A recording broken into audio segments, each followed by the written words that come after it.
Narito na nga ang exhibition game ng Creamline laban sa koponan ng Canada na ang ibang membro ay mga Pinoy lang din.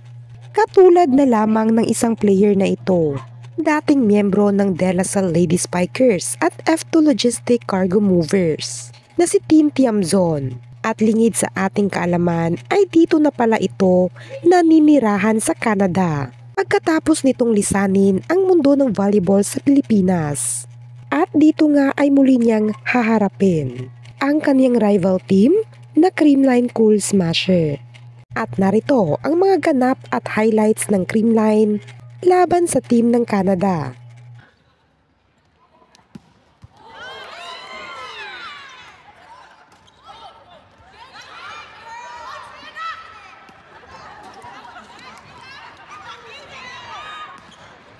Sa lineup nga ng Creamline ay makikita mong may kasama pa silang ibang players na taga-Canada.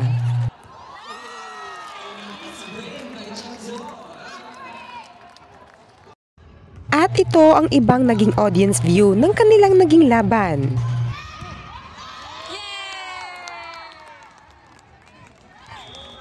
At sa isang set niyang ito ay nakuha ng Creamline ang kanilang panalo.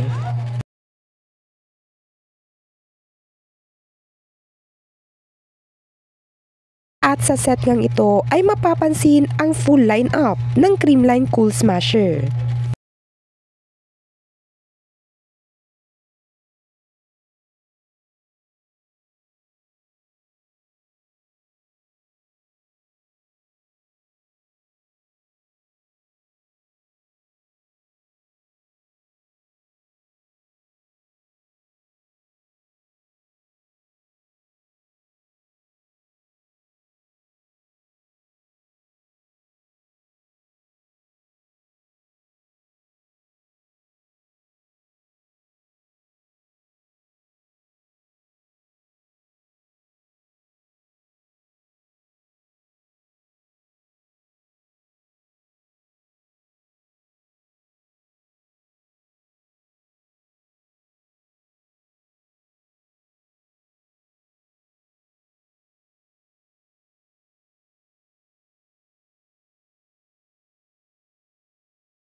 At narito pa ang isang highlights kung saan makikita nyo ang paghampas ng bola ng kanilang libero na si Alea Torres.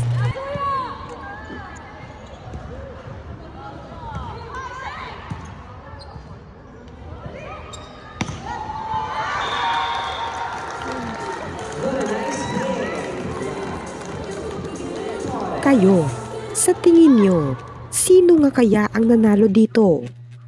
Please comment down below.